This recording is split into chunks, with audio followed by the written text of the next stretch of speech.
Welcome to study cloud. अभी हम लोग सेक्शनल टेक्स्ट देख रहे हैं। आधुनिक इतिहास का देख रहे थे, पहला सेट आ चुका है। अब शुरू करते हैं दूसरा सेट। चलिए, पहला प्रश्न है इसमें, कथन और कारण पर विचार करें तथा नीचे दिए गए विकल्प के आधार पर सही उत्तर का चयन करें। पहला कथन है, 19वीं शताब्दी के अंतिम वर्षों विशेषकर 1890 ईस्वी के पश्चात भारत में उग्र राष्ट्रवाद का उदय हुआ।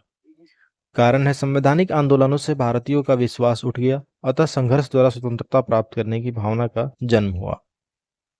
यहाँ पे कथन बिल्कुल सही है और कारण जो है कथन की सही व्याख्या करता है, इसलिए हमारा ऑप्शन ए जो है सही उत्तर है। आज के उग्रवादी कल के उदारवादी बन जाएंगे, ठीक उसी प्रकार जैसे आज के उदारवादी कल के उग्रवादी थे। उपरोक्त कथन किनका है? उपरोक्त कथन है बाल गंगाधर तिलक का। ऑप्शन बी हमारा सही उत्तर है। भारतीय राष्ट्रवाद के विकास में कुछ एक वैश्विक घटनाओं का भी योगदान रहा। निम्नलिखित में से कौन सा या कौन से वैश्विक घटनाओं का युग्म और उनका सही समय सही सुमेलित है? बताना है। 3 घटनाएं दिए गए हैं और उनके साथ समय दिया गया है। बताना है कौन कौन से सही सुमेलित है। तो इथोपिया द्वारा इटली की सेनाओं की अपमानजनक पराजय 1905 में होती है, तो ये सही है या गलत है? तो ये गलत है। जापान द्वारा रूस की पराजय 1896 में, गलत है। बोअर युद्ध 1899 से 1902 तक चला, सही है। तो तीसरा जो है स्टेटमेंट सही है, इसलिए हमारा ऑप्शन सी सही उत्तर है।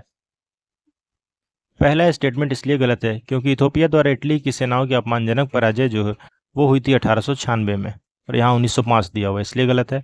और दूसरा, जापान द्वारा रूस की पराजय 1896 में नहीं होकर 1905 में हुई थी, इसलिए दूसरा स्टेटमेंट गलत है। भारतीय विश्वविद्यालय अधिनियम कब पारित किया गया? 1904 में। भारतीय विश्वविद्यालयों को राजनीतिक क्रांतिकारियों की उपज तैयार करने की एक फैक्ट्री के तौर पर अंग्रेजों द्वारा वर्णित किया जाता है और इसका अधिनियम पारित किया गया 1904 में। निम्न कथनों पर विचार करिए, बताइए उपरोक्त में से कौन से कथन या कौन सा कथन सही है। पहला है, वर्ष 1903 ईस्वी में अंग्रेज सरकार ने बंगाल विभाजन की सार्वजनिक घोषणा की, सही है। बंगाल विभाजन के निर्णय के लिए जाने के पीछे अंग्रेजी का उद्देश्य मुस्लिम संप्रदायवाद को उभार कर राष्ट्रीय आंदोलन को कमजोर करना था, यह भी सही है। यहाँ उपरोक्त में से कौन से स्टेटमेंट सही? 1 और 2 दोनों सही। ऑप्शन सी हमारा सही उत्तर है। बंगाल विभाजन के विरोध में बंगाल में कब शोक दिवस मनाया गया? शोक दिवस मनाया गया 16 अक्टूबर 1905 को। Option C. भारतीय राष्ट्रीय कांग्रेस ने अपने किस वार्षिक अधिवेशन में स्वराज की प्राप्ति को अपना मुख्य लक्ष्य घोषित किया था? कौन से अधिवेशन में किया? कलकत्ता अधिवेशन 1906 में। ऑप्शन ए। स्वदेशी आंदोलन के कार्यकर्ताओं के अनिवार्य अध्ययन करने के लिए एक पुस्तक निर्देशित की गई थी, उस पुस्तक का नाम क्या था? उसका नाम था देशेर कथा। ऑप्शन सी हमारा सही उत्तर है। नेक्स्ट है, निम्न कथनों पर विचार करें। 9 नंबर क्वेश्चन है, राष्ट्रीय शिक्षा परिषद की स्थापना कब की गई थी? राष्ट्रीय शिक्षा परिषद की स्थापना 15 अगस्त 1906 को की गई। ऑप्शन डी हमारा सही उत्तर है। निम्न कथनों पर विचार करिए और बताइए कि गलत स्टेटमेंट कौन सा है। असत्य कथन का चयन करना है। The philosophy of the bomb नामक पुस्तक, प्रसिद्ध पुस्तक की रचना चंद्रशेखर आजाद ने की थी, ये गलत है। पहला ये स्टेटमेंट गलत है। इसकी रचना भगवती चरण वोहरा ने की थी, भगवती चरण वोहरा के द्वारा की गई थी। और सूर्यसेन चटगांव शस्त्रागार लूट से संबंधित है जो अप्रैल 1931 में घटित हुआ था, ये भी गलत है। 1931 में नहीं, 1930 में घटित हुआ था, अप्रैल 1930 में। तो दोनों स्टेटमेंट यहाँ गलत हैं, इसलिए असत्य कथन 1 और 2 दोनों। सूची 1 और सूची 2 दिए गए हैं, इनका सही सुमेल करना है। लोखीर भंडार किससे जुड़ा हुआ है? सरला देवी से। केमिकल फैक्ट्री प्रफुल्ल चंद्र राय से। इंडियन स्टोर जोगेश चंद्र चौधरी। और स्वदेशी भंडार रविंद्रनाथ टैगोर से जुड़ा हुआ है। तो हमारा सही उत्तर है इसमें ऑप्शन बी 3261। निम्न कानूनों पर विचार करिए और उपरोक्त कानूनों का सही कालक्रम क्या होगा ये बताइए। सबसे पहले कौन आते हैं, सबसे लास्ट में कौन आता है? भारतीय प्रेस अधिनियम। भारतीय प्रेस अधिनियम आता है 1910 में। राजद्रोह रक्षण राजद्रोह सभा अधिनियम, ये होता है 1907 का। भारतीय समाचार पत्र अधिनियम यानी अपराध हेतु प्रेरण भारतीय समाचार पत्र अधिनियम, ये आता है 1908 में। और भारतीय दंड विधि संशोधन अधिनियम, ये आता है 1908 में। तो उपरोक्त कानूनों का सही कालक्रम क्या होगा? उपरोक्त कानूनों का सही कालक्रम होगा 2341। सबसे पहले आता है 2, फिर 3, फिर 4, फिर 1। 1907, 1908, 1908 और लास्ट में 1910। चलिए नेक्स्ट देखते हैं। कथन और कारण दिए गए हैं, विचार करिए और नीचे दिए गए विकल्प के आधार पर सही उत्तर बताइए। कथन है क्रांतिकारी आंदोलनकारी उदारवादी तथा उग्रवादी दोनों की पद्धतियों से वैचारिक भिन्नता रखते थे। और कारण है क्रांतिकारियों का मानना था कि साम्राज्यवादी शासन भारत की धार्मिक और राजनीतिक स्वतंत्रता, सभ्यता, संस्कृति एवं नैतिक मूल्यों इत्यादि सभी को नष्ट कर देगा। तो यहाँ कथन और कारण दोनों सही दिए गए हैं, परंतु जो कारण है वो कथन की सही व्याख्या नहीं करता है। दोनों अलग अलग सही हैं, लेकिन कारण कथन की सही व्याख्या नहीं है। ऑप्शन बी हमारा सही उत्तर है। नेक्स्ट है, युगांतर नामक क्रांतिकारी साप्ताहिक पत्र का प्रकाशन किनके द्वारा प्रारंभ किया गया था? बारिंद्र कुमार घोष और भूपेंद्र नाथ दत्त के द्वारा। Option C. निम्नलिखित क्रांतिकारी घटनाओं पर विचार करिए और घटनाओं को सही कालानुक्रम बताइए। पहला है रेल की पटरी उखाड़ने का प्रयास, जिसमें लेफ्टिनेंट गवर्नर एंड्रू फ्रेजर यात्रा कर रहे थे। दूसरा है मुजफ्फरपुर के जिला जज किंग्सफोर्ड की हत्या के उद्देश्य से उनकी गाड़ी पर बम फेंकना। तीसरा है युगांतर समूह के सदस्यों द्वारा पूर्वी बंगाल के भूतपूर्व अलोकप्रिय लेफ्टिनेंट गवर्नर फुलर की हत्या का प्रयास करना। इसमें उपरोक्त घटनाक्रम का सबसे सही उत्तर क्या है? तो सबसे पहले होता है तीसरा नंबर, युगांतर समूह के सदस्यों द्वारा पूर्वी बंगाल के भूतपूर्व अलोकप्रिय लेफ्टिनेंट गवर्नर फुलर की हत्या का प्रयास। यह क्या होता है? 1907 में। इसके बाद होता है रेल की पटरी उखाड़ने का प्रयास, जिसमें लेफ्टिनेंट गवर्नर एंड्रू फ्रेजर यात्रा कर रहे थे। यह होता है दिसंबर 1907 में। और इसके बाद मुजफ्फरपुर के जिला जज किंग्सफोर्ड की हत्या के उद्देश्य से उनकी गाड़ी पर बम फेंका जाना, यह होता है 1908 में। तो हमारा सही उत्तर है CAB, ऑप्शन डी। बंगाल के क्रांतिकारियों द्वारा संगठित पहला गुप्त संगठन कौन सा था? पहला गुप्त संगठन था अनुशीलन समिति। अभिनव भारत नामक क्रांतिकारी संगठन की स्थापना कब और कहां की गई थी? अभिनव भारत की स्थापना की गई थी 1904 में, महाराष्ट्र में। ऑप्शन डी सही उत्तर है। अभिनव भारत नामक क्रांतिकारी संगठन से जुड़े अनंत कान्हेर नामक व्यक्ति ने जैक्सन नामक एक अंग्रेज की हत्या कर दी थी। जैक्सन कौन थे? जैक्सन नासिक के जिला मजिस्ट्रेट थे। सूची 1 और सूची 2 दिए गए हैं, बताइए इनका सही मिलान किसके साथ सही मिलान है? गदर पार्टी, इसकी स्थापना सैन फ्रांसिस्को अमेरिका में। इंडिया हाउस, लंदन ब्रिटेन में। United India house, Seattle USA में। और स्वदेशी सेवक गृह, इसका संबंध है वैंकूवर कनाडा से। तो हमारा सही उत्तर है ऑप्शन बी 3, 2, 4, 5। नेक्स्ट है, एक क्रांतिकारी समाचार पत्र द इंडियन सोशियोलॉजिस्ट का प्रकाशन कहाँ से किया जाता था? इसका प्रकाशन कहाँ से किया जाता था? इसका प्रकाशन होता था लंदन से। क्रांतिकारियों का उद्देश्य आतंकवाद नहीं अपितु क्रांति है, और क्रांति का उद्देश्य भारत में राष्ट्रीय सरकार की स्थापना है। उपरोक्त कथन किनका था? सुभाष चंद्र बोस का। ऑप्शन बी सही उत्तर है। निम्नलिखित क्रांतिकारी घटनाओं और गतिविधियों पर विचार करिए और इनका सही कालानुक्रम उसके अनुसार इसको व्यवस्थित करिए। तो सबसे पहले इसमें क्या होता है? पहला है ए है कामागाटा मारू प्रकरण, दूसरा है दिल्ली षड्यंत्र, तीसरा है गदर पार्टी की स्थापना और चौथा है वायसराय लॉर्ड हार्डिंग के काफिले पर बम फेंका जाना। तो सबसे पहले इसमें क्या आता है? सबसे पहले आता है वायसराय लॉर्ड हार्डिंग के काफिले पर बम फेंका जाना, जो कि 23 दिसंबर 1912 की घटना है। इसके बाद आता है दिल्ली षड्यंत्र केस, 1912-13 में ये हुआ। इसके बाद आता है गदर पार्टी की स्थापना 1 नवंबर 1913 को, और सबसे लास्ट में आता है कामागाटा मारू प्रकरण 1914। तो हमारा सही उत्तर है DBCA, ऑप्शन बी। 1918 की विद्रोह समिति की रिपोर्ट के अनुसार भारत में क्रांतिकारी गतिविधियों का प्रारंभ सर्वप्रथम किन क्षेत्रों में हुआ था? महाराष्ट्र में हुआ। रिक्त स्थानों की पूर्ति विकल्प में दिए गए उचित शब्द के आधार पर करिए। चापेकर बंधुओं ने वर्ष 1897 में पूना में प्लेग समिति के प्रधान श्री रैंड एवं लेफ्टिनेंट आयस्ट की हत्या कर दी थी। ऑप्शन बी सही उत्तर है। भारत माता नामक पत्र का प्रकाशन निम्न में से किस क्रांतिकारी संगठन द्वारा किया जाता था?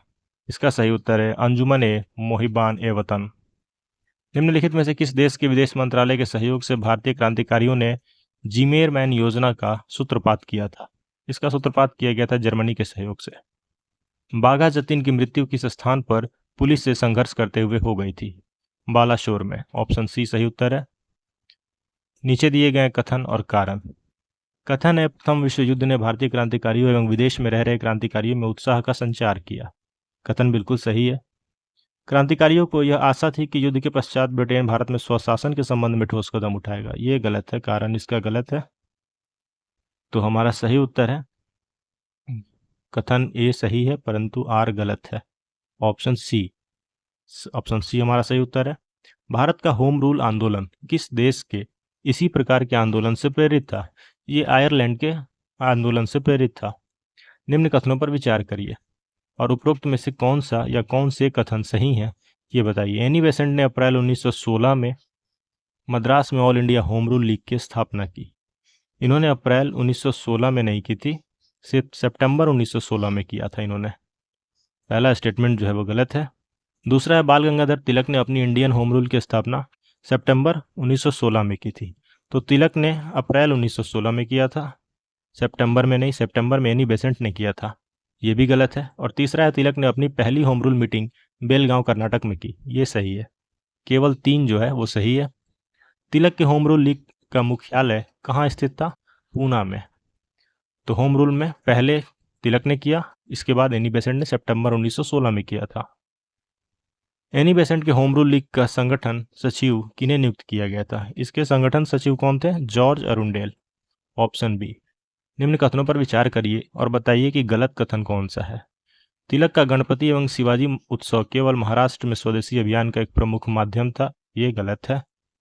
डाउन समाचार पत्र रविन्द्रनाथ टैगोर द्वारा प्रकाशित किया गया था, ये भी गलत है। डाउन तो मोहम्मद अली जिन्ना के द्वारा प्रकाशित किया गया था, पहला भी गलत है। और तिलक का गणपति एवं शिवाजी उत्सव जो था वो महाराष्ट्र में ही नहीं बल्कि बंगाल में भी स्वदेशी अभियान का एक प्रमुख माध्यम था, इसलिए दोनों स्टेटमेंट यहाँ गलत हैं, 1 और 2 दोनों। 1916 ईस्वी में कांग्रेस के प्रसिद्ध लखनऊ में आयोजित वार्षिक सम्मेलन में निम्न कथनों पर विचार करिए और इसमें बताइए उपरोक्त में से कौन सा या कौन से कथन सही हैं। देखते हैं पहला कथन। पहला है इस सम्मेलन की अध्यक्षता कांग्रेस को उदारवादी विचारधारा वाले नेता अंबिका चरण मजूमदार ने की, सही है। इस सम्मेलन के माध्यम से कांग्रेस के नरमपंथी एवं गर्मपंथी पुनः एकीकृत हुए, ये भी सही है। इस सम्मेलन की एक महत्वपूर्ण उपलब्धि थी कांग्रेस और मुस्लिम लीग के मध्य समझौता होना, ये भी सही है। तीनों के तीनों स्टेटमेंट यहाँ पे सही हैं, इसलिए हमारा सही उत्तर होगा ऑप्शन डी। निम्न कथनों पर विचार करिए, बताइए कौन सा या कौन से कथन सही है। क्वेश्चन नंबर है 35। तिलक एवं एनी बेसेंट के प्रयासों से कांग्रेस के लखनऊ अधिवेशन 1916 में नरम दल एवं गरम दल के राष्ट्रवादियों के मध्य समझौता होने में काफ़ी मदद मिली, सही है। उदारवादी नेता फिरोज शाह मेहता की मृत्यु हो जाने से कांग्रेस के दोनों दलों में एकता का मार्ग प्रशस्त हुआ, ये भी सही है। 1 और 2 दोनों सही हैं। निम्नलिखित में से कौन सा प्रावधान लखनऊ समझौता के अंतर्गत शामिल नहीं था? जो शामिल नहीं था वो बताना है। लीग द्वारा कांग्रेस के उत्तरदायी शासन की मांग को स्वीकार नहीं किया जाना, ये उसमें शामिल नहीं था। ऑप्शन ए ही है सही उत्तर हमारा। कांग्रेस ने मुस्लिम लीग की मुसलमानों के लिए पृथक निर्वाचन व्यवस्था की मांग को स्वीकार किया, सही है। केंद्रीय व्यवस्थापिका सभा में कुल निर्वाचित भारतीय सदस्यों का 1/9 भाग मुसलमानों के लिए आरक्षित किया गया, ये भी सही है। मुसलमानों के निर्वाचन हेतु सांप्रदायिक चुनाव व्यवस्था स्वीकार की गई, ये भी सही है। जो शामिल नहीं था वो है ऑप्शन ए। निम्न कथनों पर विचार करिए, बताइए सत्य कथन कौन सा है। पहला कथन है वासुदेव बलवंत फड़के ने रामोसी कृषक दल के माध्यम से महाराष्ट्र में सर्वप्रथम क्रांतिकारी गतिविधियों का प्रारंभ किया, सही है। अजीत सिंह द्वारा रचित पंजाबी एवं लाला लाजपत राय द्वारा रचित भारत माता पत्र या समाचार पत्र ने पंजाब में सराहनीय भूमिका निभाई, ये गलत है। दूसरा स्टेटमेंट गलत है।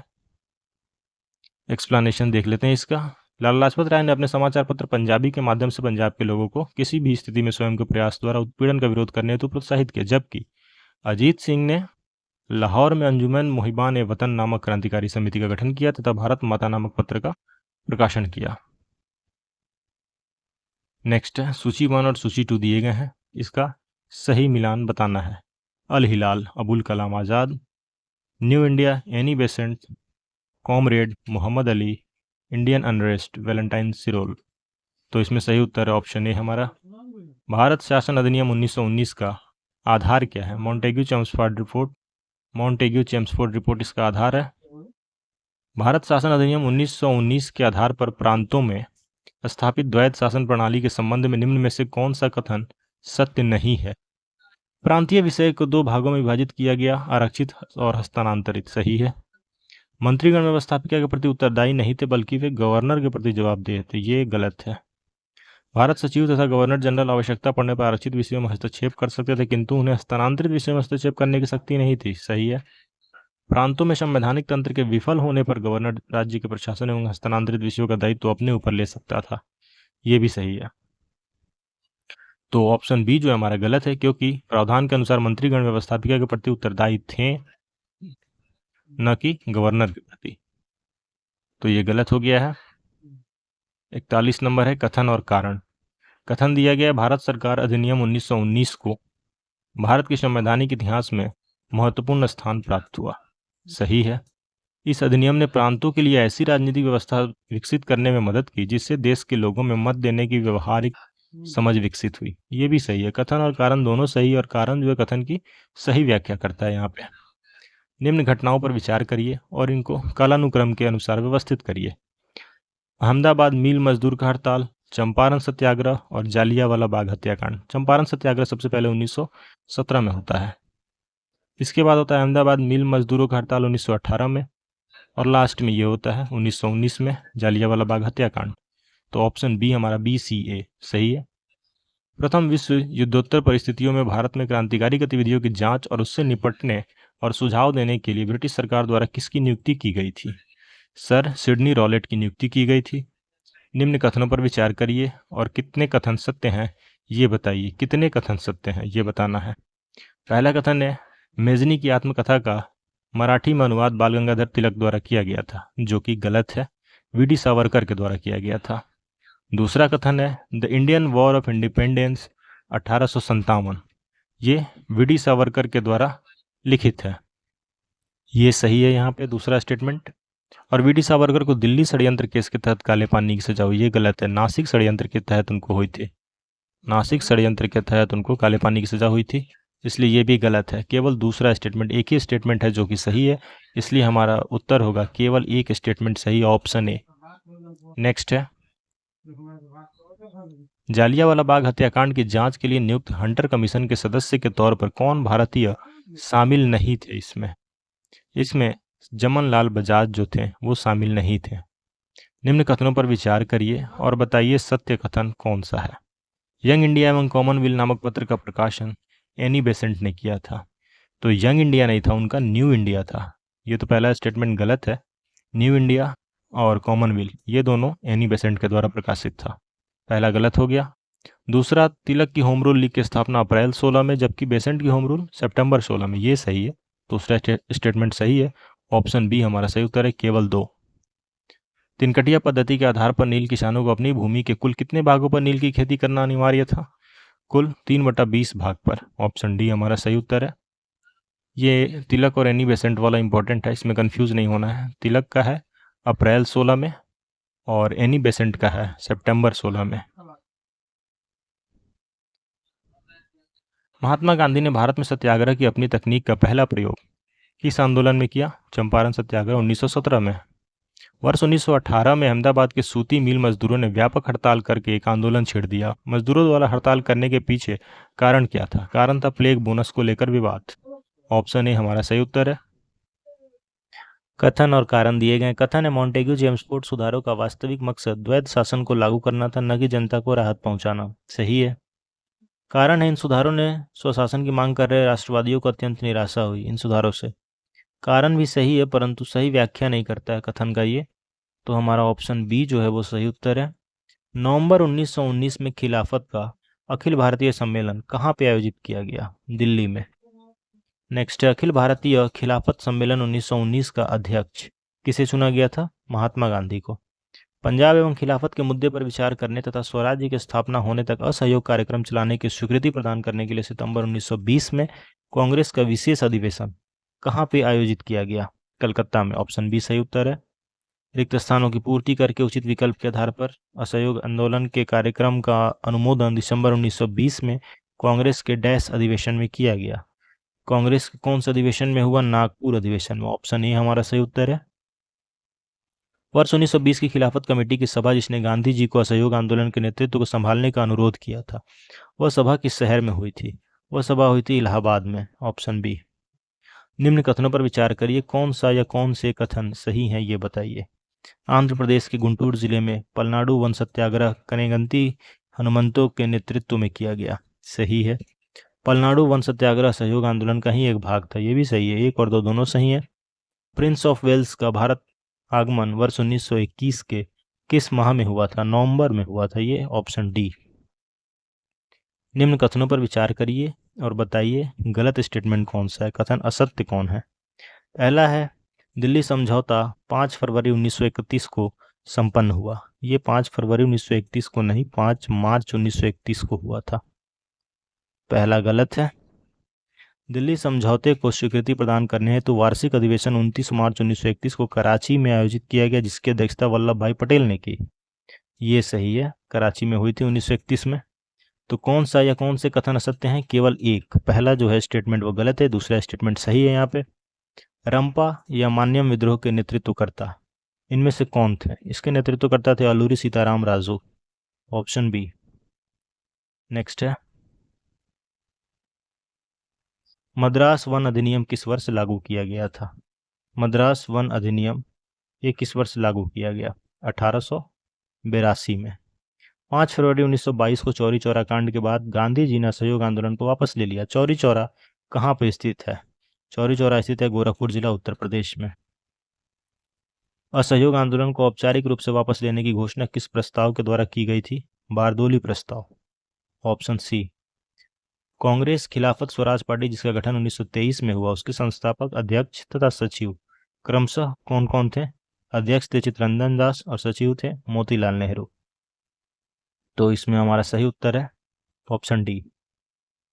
निम्न कथनों पर विचार करिए, बताइए कि कौन सा या कौन से कथन इसमें सही दिए गए हैं। दिसंबर 1922 में कांग्रेस का वार्षिक अधिवेशन गया में हुआ, सही है। चित्तरंजन दास इसके अध्यक्ष थे, ये भी सही है। इस अधिवेशन में श्री राजगोपालाचारी को महामंत्री चुना गया था, ये गलत है। एक और दो ही स्टेटमेंट सही हैं, ऑप्शन ए। रिक्त स्थानों की पूर्ति करके बताइए। नवंबर 1923 को संपन्न हुए चुनावों में स्वराजियों को उल्लेखनीय सफलता मिली। सेंट्रल लेजिस्लेटिव असेंबली की 101 निर्वाचित सीटों में उन्हें कितनी सीटें मिली? उन्हें कुल 42 सीटें हासिल हुई थी। नेक्स्ट है 1925 में सेंट्रल लेजिस्लेटिव असेंबली केंद्रीय विधानसभा के अध्यक्ष चुने जाने वाले प्रथम भारतीय कौन थे? विट्ठल भाई पटेल, ऑप्शन बी। निम्न कथनों पर विचार करिए। 1928 में सार्वजनिक सुरक्षा विधेयक पब्लिक सेफ्टी बिल पर सरकार की पराजय स्वराजियों की महत्वपूर्ण उपलब्धि थी। और दूसरा स्टेटमेंट है स्वराजियों ने बंगाल में जमींदारों के विरुद्ध काश्तकारों की मांगों का समर्थन नहीं किया था। अब बताना है कि इसमें से कौन कौन से स्टेटमेंट जो है सही गलत है, असत्य कथन के चयन करना है। तो पहला जो है वो तो सही है, दूसरा भी सही है, तो ना तो यहाँ पहला गलत है ना ही दूसरा गलत है, ऑप्शन डी, ना तो एक ना दो। 1920 के दशक में भारतीय राष्ट्रीय आंदोलन के संबंध में अपरिवर्तनवादी से क्या तात्पर्य है? इसका तात्पर्य है भारतीय राष्ट्रीय आंदोलन में शामिल वैसा समूह जो विधान परिषदों में प्रवेश की वकालत करे। नहीं, ऐसा नहीं है। भारतीय राष्ट्रीय आंदोलन में शामिल वैसा समूह जो विधान परिषद में प्रवेश का विरोध कर रहा। हाँ, ये सही है, ऑप्शन बी हमारा सही उत्तर है। पाथेर डॉबी उपन्यास या पुस्तक किनसे संबंधित है? ये संबंधित है शरत चंद्र चट्टोपाध्याय से, ऑप्शन बी। मेरठ षड्यंत्र केस किस वर्ष चलाया गया था? 1929 में मेरठ षड्यंत्र केस। अखिल भारतीय कामगार तथा कृषक दल की स्थापना किस वर्ष की गई? 1928 में, ऑप्शन ए। कॉमिंटर्न रूस का अंतर्राष्ट्रीय साम्यवादी संगठन जो था, इसका सदस्य बनने वाले पहले भारतीय कौन थे? मानवेंद्र नाथ राय, option A. Akhil Bharatiya trade union Congress AITUC के प्रथम अध्यक्ष और प्रथम सचिव क्रमशः कौन कौन थे? प्रथम अध्यक्ष थे लाला लाजपत राय और सचिव थे दीवान चमनलाल, ऑप्शन सी। निम्न घटनाओं पर विचार करिए और घटनाओं के घटित होने का सही कालक्रम के अनुसार उन्हें व्यवस्थित करिए। तो केंद्रीय विधानसभा में बम विस्फोट ये कब होता है? अप्रैल 1929 में। काकोरी ट्रेन डकैती ये अगस्त 1925 में। चटगांव शस्त्र लूटपाट अप्रैल 1930 में। और सैंडर्स की हत्या दिसंबर 1928 में। तो सबसे पहले कौन सा होता है? अगस्त 1925, इसके बाद दिसंबर 1928, इसके बाद अप्रैल 1929 और फिर अप्रैल 1930। तो ऑप्शन बी जो है हमारा सही उत्तर है, BDAC। मास्टरदा निम्न में से किस क्रांतिकारी का लोकप्रिय नाम था? मास्टरदा नाम था सूर्य सेन का, मास्टर सूर्य सेन। राम मोहम्मद सिंह आजाद किस क्रांतिकारी का अन्य नाम भी था ऊधम सिंह का? मुतादर कहा जाता था किनको? ग्राम प्रधान को। ऑप्शन सी। अगस्त 1925 में काकोरी रेल डकैती कांड में किस ट्रेन को क्रांतिकारियों द्वारा लूटा गया था? कौन सा ट्रेन था ये? ट्रेन था 8 down train. Hindustan Republican army का गठन कब किया गया? 1924 में। चंद्रशेखर आजाद कब और किस स्थान पर पुलिस से मुठभेड़ करने में शहीद हो गए थे? ये शहीद हुए थे 1931 में अल्फ्रेड पार्क इलाहाबाद में। ऑप्शन ए सही उत्तर है। उस क्रांतिकारी युग की पहचान करिए जो अप्रैल 1929 में केंद्रीय विधानसभा में बम विस्फोट की घटना में शामिल थे। भगत सिंह एवं बटुकेश्वर दत्त ये शामिल थे। Option C. भगत सिंह, सुखदेव तथा राजगुरु पर किस केस के तहत मुकदमा चलाकर फांसी की सजा उन्हें दी गई थी? लाहौर षड्यंत्र केस के मुकदमे में। सूची 1 सूची 2 दिए गए हैं, इनका सही सुमेल बताइए। मुदिमन समिति द्वैत शासन प्रणाली के कार्यकरण की निगरानी करना। भारतीय विधि आयोग संवैधानिक सुधारों की प्रगति की रिपोर्ट तैयार करना। लिनलिथगो आयोग ग्रामीण अर्थव्यवस्था की स्थिति की जांच करना। और ली आयोग सिविल सेवाओं में भर्ती की पद्धतियों की जांच पड़ताल करना। तो ऑप्शन डी हमारा सही उत्तर है 2143। साइमन कमीशन का गठन कब किया गया? 8 नवंबर 1927 को। रिक्त स्थानों की पूर्ति करिए। 7 सदस्यीय साइमन कमीशन में ब्रिटेन के लिबरल पार्टी, लेबर पार्टी और कंजर्वेटिव पार्टी के सदस्यों की संख्या क्रमशः कितनी कितनी थी? तो सबसे पहले आता है लिबरल पार्टी जिसके 1 सदस्य थे, लेबर पार्टी के 2 और कंजर्वेटिव पार्टी के 4। 1, 2 और 4। ऑप्शन सी सही उत्तर है। साइमन कमीशन कब भारत पहुंचा? साइमन कमीशन भारत पहुंचा था 3 फरवरी 1928। सन 1928 में लॉर्ड बर्कनहेड ने भारतीयों को ऐसे संविधान के निर्माण हेतु चुनौती दी जो सभी गुटों एवं दल को मान्य हो।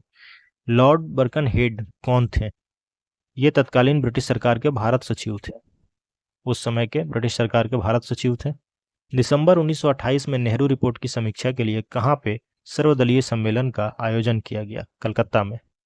इंडिपेंडेंस फॉर इंडिया लीग की स्थापना किनके द्वारा की गई? जवाहरलाल नेहरू और सुभाष चंद्र बोस के द्वारा। ऑप्शन सी। कांग्रेस ने पूर्ण स्वराज्य का प्रस्ताव कब और कहां पे पारित किया? ये दिसंबर 1929 में कांग्रेस के लाहौर अधिवेशन में पारित किया गया था। ऑप्शन सी सही उत्तर है। कथन और कारण दिए गए हैं, बताना है सही कूट का चयन करके। असम में सविनय अवज्ञा आंदोलन को उतना समर्थन नहीं मिला जितना असहयोग को मिला। सही है।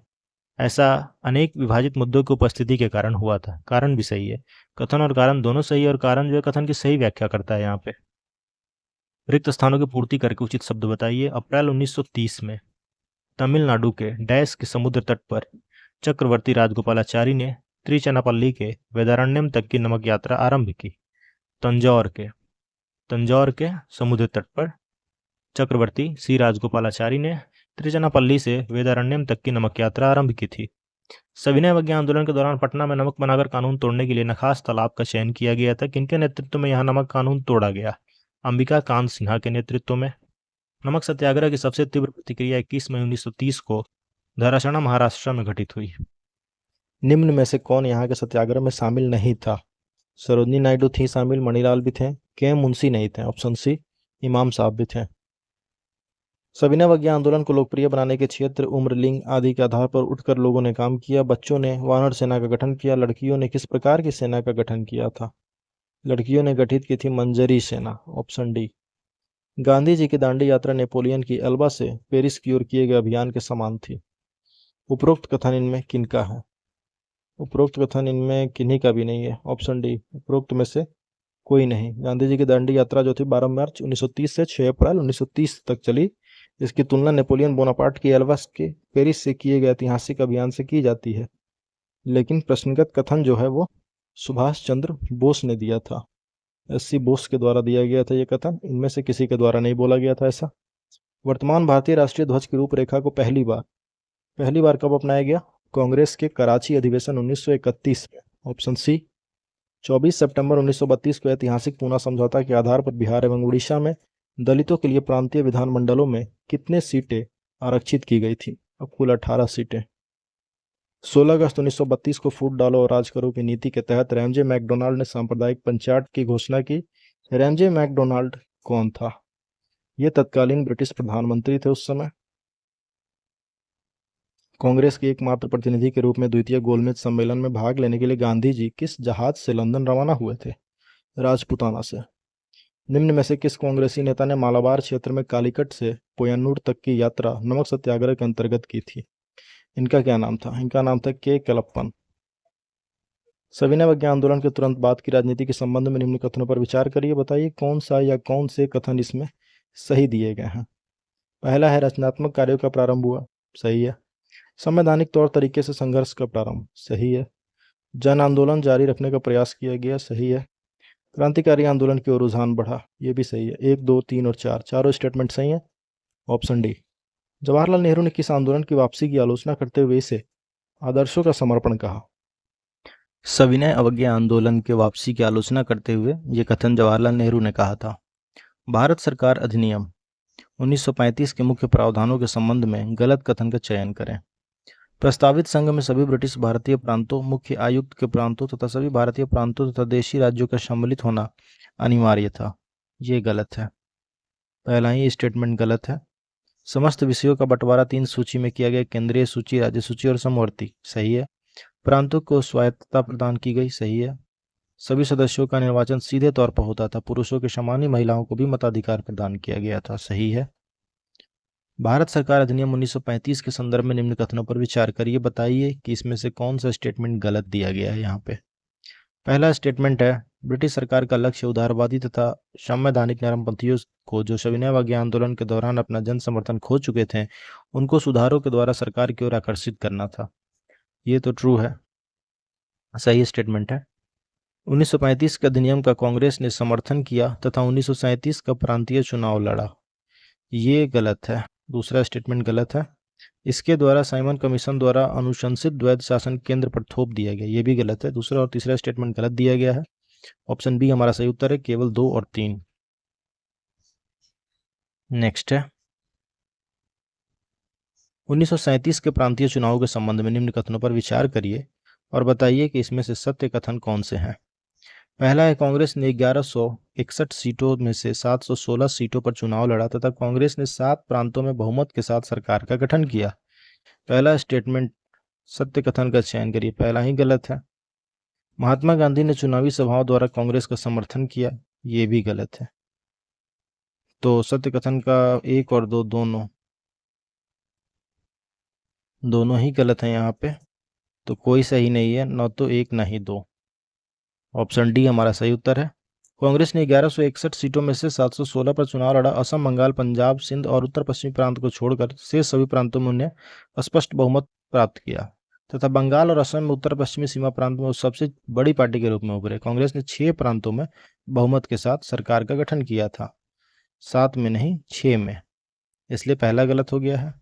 और दूसरा है कि महात्मा गांधी ने चुनावी सभाओं का कांग्रेस का समर्थन किया, ये भी गलत है। नेक्स्ट है 1937 के प्रांतीय चुनावों के पश्चात नागरिक स्वतंत्रता के संबंध में निम्न में से क्या असत्य है। प्रेस पर लगाए गए प्रतिबंधों को समाप्त किया गया, ये तो सही है। जब्त किए गए हथियार वापस लौटा दिए गए, ये भी सही है। मद्रास में सविनय अवज्ञा के दौरान जब्त भूमि को किसानों को वापस दे दी गई, ये गलत है। राजनीतिक बंदियों के साथ साथ जेल में बंद क्रांतिकारियों को भी रिहा किया गया, ये भी सही है। तो जो असत्य कथन है वो सी है। 1937 के प्रांतीय चुनावों में कांग्रेस द्वारा मंत्रिमंडल का गठन निम्न में से किन राज्यों में किया गया था। बॉम्बे सही है, मद्रास ये भी सही है, पंजाब नहीं, पंजाब में नहीं, मध्य प्रांत में किया गया, उड़ीसा में किया गया, असम में नहीं। तो यहाँ 1, 2, 4, 5 ऑप्शन बी हमारा सही उत्तर है। 1937 के प्रांतीय व्यवस्थापकों हेतु चुनाव का आयोजन कांग्रेस द्वारा बॉम्बे, मद्रास, संयुक्त प्रांत, मध्य प्रांत, उड़ीसा यहाँ पे किया गया। कांग्रेस ने प्रांतीय सरकारों के गठन के पश्चात कृषि संबंधित सुधारों में कौन से सुधार किए। पहला है, ऋणग्रस्तता से राहत दी, सही है। भू राजस्व दरों में कमी किया, ये भी सही है। जमींदारी प्रथा समाप्त करने का प्रयास, ऐसा नहीं किया गया था। वनों में पशुओं को चराने की अनुमति दे दी गई, ये भी सही है। 1, 2 और 4 ऑप्शन सी हमारा सही उत्तर है। कथन और कारण दिए गए हैं।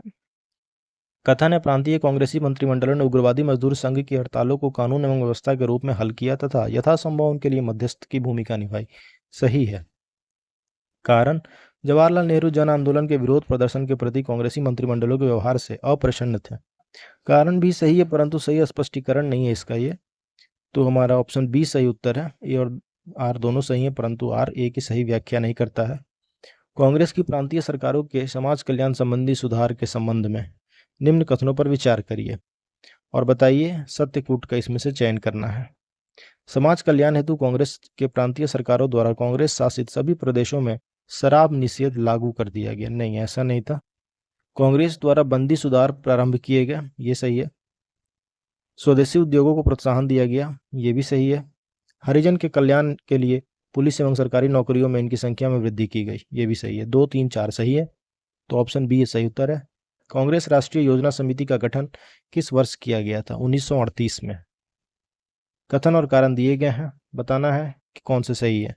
कथन है बॉम्बे ट्रेडर्स डिस्प्यूट एक्ट 1938 में अस्तित्व में आया, सही है।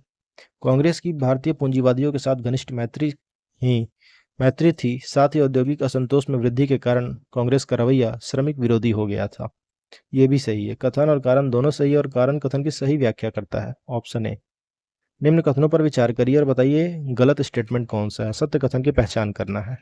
द्वितीय विश्व युद्ध प्रारंभ होने के पश्चात सितंबर 1939 में कांग्रेस ने त्यागपत्र दे दिया, पहला। दूसरा है कांग्रेस का शासन कुल 27 महीनों का था, तो ये तो गलत है, 28 महीनों का था। दूसरा स्टेटमेंट गलत है और पहला भी गलत है। कांग्रेस ने मंत्रालय में द्वितीय विश्व युद्ध के शुरू होने के पश्चात अक्टूबर 1939 में त्यागपत्र दिया था, सितंबर में नहीं, अक्टूबर 1939 में। दोनों गलत हैं, 1 और 2 दोनों। कथन कारण दिए गए हैं, सही कूट का चयन करके बताइए। कथन है पीरपुर समिति का गठन 1938 में मुस्लिम लीग द्वारा किया गया, सही।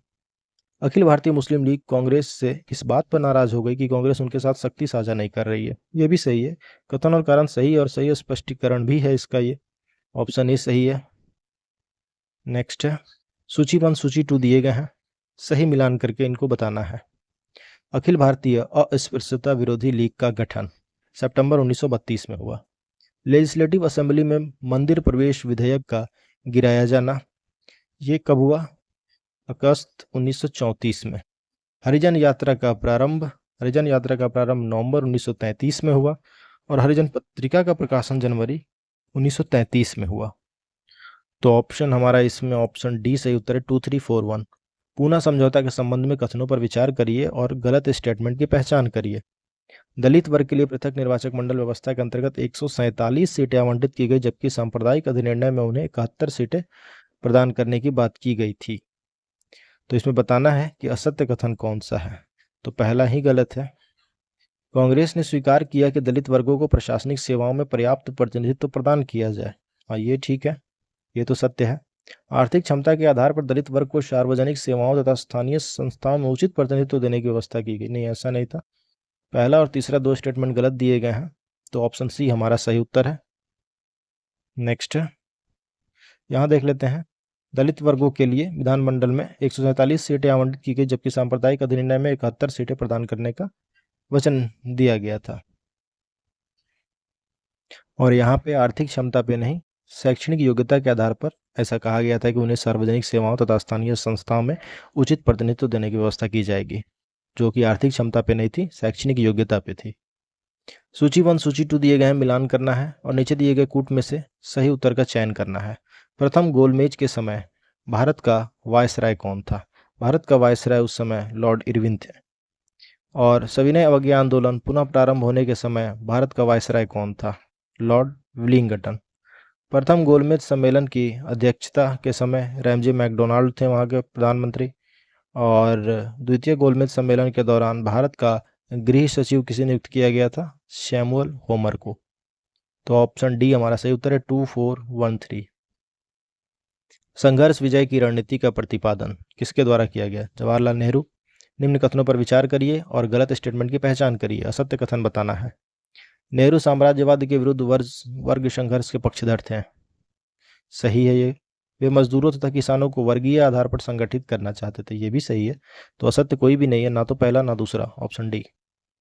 निपाह वायरस के संबंध में निम्न में से असत्य कथन की पहचान करना है। ब्रिटेन के ऑक्सफोर्ड यूनिवर्सिटी द्वारा निपाह वायरस के पहले वैक्सीन पर परीक्षण शुरू किया गया था, सही है। मानव शरीर में एंटीजन बनाने के निर्देश के लिए हानि रहित वायरस का उपयोग किया गया था इसमें। सही है। सुअर वायरस के प्राकृतिक वाहक के रूप में कार्य करता है, ये गलत है। यह प्रकृति में जूनोटिक है, ये भी सही है। नेक्स्ट है, प्रधानमंत्री सूर्योदय योजना के संबंध में निम्न कथनों पर विचार करिए और बताइए कथनों में से कितने कथन गलत हैं। कितने कथन गलत हैं ये बताना है। 4 कथन दिए गए हैं। ऊपर प्रश्न में जो सुअर था वायरस का प्राकृतिक वाहक, वो नहीं था, चमगादड़ है इसका प्राकृतिक वाहक, इसलिए गलत था सी स्टेटमेंट। और प्रधानमंत्री सूर्योदय योजना के विषय में कथनों को देखते हैं। पहला है, यह योजना 22 जनवरी 2024 को लॉन्च की गई, सही है। यह आवास और शहरी मंत्रालय की पहल है, गलत है। ये मिनिस्ट्री ऑफ रिन्यूएबल एनर्जी की पहल है, नवीकरणीय ऊर्जा का मंत्रालय के द्वारा किया गया। दूसरा स्टेटमेंट गलत है। 1 करोड़ घरों पर रूफटॉप सोलर पैनल स्थापित करने का लक्ष्य है, सही है। इस योजना के तहत 40 गीगावाट बिजली बनाने के लक्ष्य को 2026 तक बढ़ा दिया गया है। हाँ, इसमें 2022 तक का लक्ष्य था जो कि पूरा नहीं किया गया 2022 तक में 40 गीगावाट, तो इसे 2026 तक एक्सटेंड किया गया। लेकिन ये रूफटॉप सोलर प्रोजेक्ट के तहत किया गया, सूर्योदय योजना के तहत नहीं है, ये उसमें शामिल है, इसलिए ये गलत है। उपयुक्त कथनों में से कितने गलत हैं? केवल 2 कथन यहाँ पे गलत हैं। ऑप्शन बी हमारा सही उत्तर है। निम्नलिखित में से कौन भारतीय सेना में सूबेदार के पद पर पदोन्नत होने वाली पहली महिला है? प्रीति रजक। दुनिया के सबसे ऊंचे 741 फीट के राम मंदिर का निर्माण किस देश में किया जाएगा? इसका निर्माण किया जाएगा ऑस्ट्रेलिया में, ऑप्शन डी।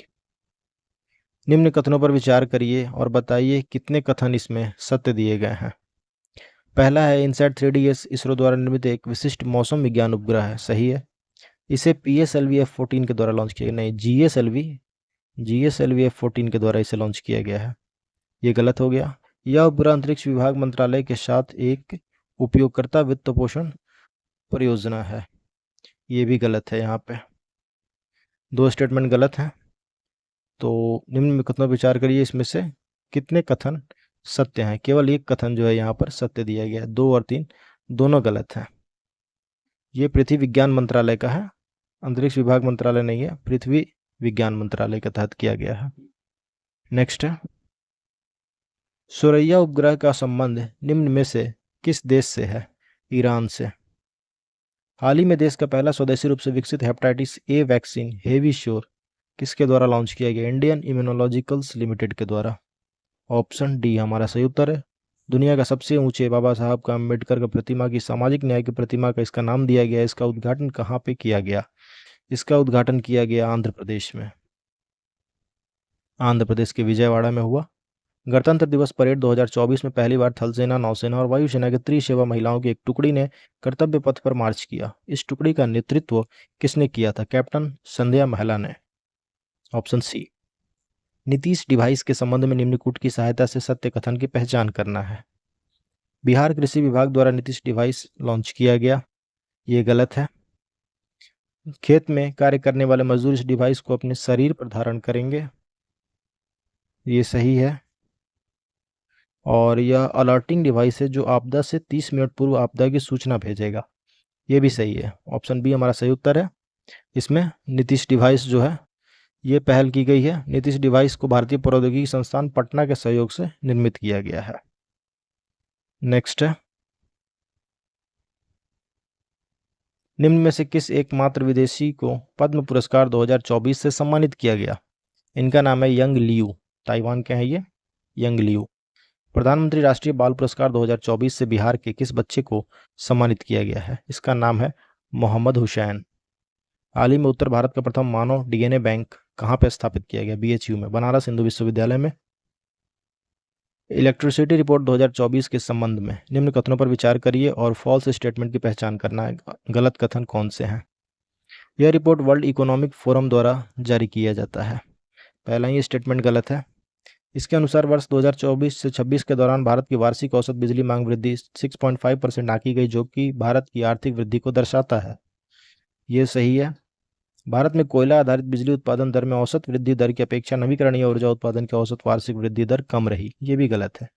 असत्य कथन पहला और तीसरा ऑप्शन सी हमारा सही उत्तर है। 1 और 3 गलत हैं, दूसरा स्टेटमेंट सही है। और ये जो रिपोर्ट है वर्ल्ड इकोनॉमिक फोरम द्वारा प्रकाशित नहीं की जाती है, अंतर्राष्ट्रीय ऊर्जा एजेंसी द्वारा इलेक्ट्रिसिटी 2024 रिपोर्ट जारी की गई थी। असम के बहादुर लाचित बरफुकन पुस्तक का विमोचन किसके द्वारा किया गया? असम के बहादुर लाचित बरफुकन पुस्तक का विमोचन किसके द्वारा इनमें से किया गया है? इसका विमोचन किया गया अमित शाह के द्वारा। ऑप्शन सी, निम्न भाषाओं पर विचार करिए। उपरोक्त में से किस या किन भाषाओं को हाल ही में सरकार द्वारा शास्त्रीय भाषा में शामिल करने की घोषणा की गई है? तो इसमें पाली, प्राकृत, फारसी तीनों शामिल हैं। ऑप्शन डी हमारा सही उत्तर है। नेक्स्ट है, भारत और अर्जेंटीना ने हाल ही में लिथियम परियोजना पर हस्ताक्षर किया। इस संदर्भ में लिथियम ट्रायंगल क्या है? लिथियम ट्रायंगल है लिथियम के स्रोत एवं भंडार। Option D. भारतीय स्टाम्प बिल 2023 के संबंध में निम्न कथनों में से कौन सा असत्य है? असत्य कथन की पहचान करिए। पहला है, केंद्र सरकार ने भारतीय स्टाम्प अधिनियम 1889 को निरस्त करने का प्रस्ताव दिया। गलत है, पहला ही स्टेटमेंट गलत है। स्टाम्प शुल्क केंद्र सरकार द्वारा लगाया, एकत्र किया जाना और विनियोजित किया जाता है, ये भी असत्य है। नए मसौदा विधेयक में डिजिटल ई स्टाम्पिंग के नियम शामिल हैं, ये सही है। तो 2 स्टेटमेंट गलत है इसमें, ऑप्शन डी हमारा सही उत्तर है। असत्य कथन की पहचान करना है, पहला और दूसरा। केंद्र ने भारतीय स्टाम्प अधिनियम 1889 को 1899 को निरस्त करने का प्रस्ताव दिया था। एक समंदर मेरे अंदर नामक पुस्तक किसके द्वारा लिखी गई है? यह पुस्तक लिखी गई संजीव जोशी के द्वारा। Option B. निम्न कथनों पर विचार करिए और बताइए कि इसमें से कितने कथन असत्य हैं। 3 कथन दिए गए हैं। पहला कथन है इसमें, भारतीय रिजर्व बैंक द्वारा पंचायती राज संस्थाओं का वित्त रिपोर्ट जारी किया गया। सही है। इस रिपोर्ट के अनुसार पंचायतों का औसत राजस्व वित्तीय वर्ष 2021-22 की तुलना में 22-23 में गिरावट को दर्शाता है, यह भी सही है। तीसरा है, इस रिपोर्ट के अनुसार पंचायतों का औसत व्यय वित्तीय वर्ष 2021-22 की तुलना में 22-23 में घट गया, ये भी सही है। तो कितने कथन असत्य हैं? कोई भी इसमें असत्य नहीं है, सारे के सारे सत्य कथन हैं। हाल ही में समाचार पत्रों में चर्चा में रही न्यूरालिंक। न्यूरालिंक क्या है? ये ब्रेन कंप्यूटर इंटरफेस है। स्टार्टअप रैंकिंग फ्रेमवर्क 2022 के अनुसार सर्वश्रेष्ठ प्रदर्शन का अवार्ड किन राज्यों को दिया गया? गुजरात, कर्नाटक और केरल को दिया गया। Option B. दुनिया की पहली ब्लैक टाइगर सफारी योजना का अनावरण किस टाइगर रिजर्व में किया गया है? सिमलीपल टाइगर रिजर्व में। Option A. हाल ही में भारत के पहले large language model Bharat GPT ने टेक्स्ट मॉडलिटी के लिए कितने भारतीय भाषाओं को समर्थन प्रदान किया है? इसमें कुल 22 भाषाओं को समर्थन प्रदान किया गया। हाल ही में कौन सा टाइगर रिजर्व एशिया का 5वां और भारत का पहला डार्क स्काई पार्क बन गया है? इसका नाम क्या है? इसका नाम है यहाँ पे बांदीपुर टाइगर रिजर्व, ये गलत है। रणथंभौर भी गलत है, पेरियार भी गलत है। मध्य प्रदेश और महाराष्ट्र में फैला पेंच टाइगर रिजर्व एशिया का 5वां और भारत का पहला डार्क स्काई पार्क बना हुआ है, इसका नाम है पेंच टाइगर रिजर्व। तो उपरोक्त में से कोई नहीं। राष्ट्रीय पारगमन पास प्रणाली एनटीपीएस के संबंध में निम्न कथनों पर विचार करिए और सही स्टेटमेंट की पहचान करिए। पहला स्टेटमेंट है, सड़क परिवहन और राजमार्ग मंत्रालय द्वारा निर्बाध पारगमन के लिए वन नेशन वन पास की व्यवस्था के रूप में एनटीपीएस लाया गया, जो कि गलत है। एनटीपीएस के तहत उत्पन्न क्यूआर कोडित पारगमन परमिट की वैधता को सत्यापित करने और निर्बाध पारगमन की अनुमति देने के लिए विभिन्न राज्यों में चेक गेट की अनुमति होगी, ये सही है। दूसरा स्टेटमेंट केवल सही है, पहला गलत है। नेक्स्ट देखेंगे अगले वीडियो में तीसरा set. Thanks for watching, keep supporting study cloud.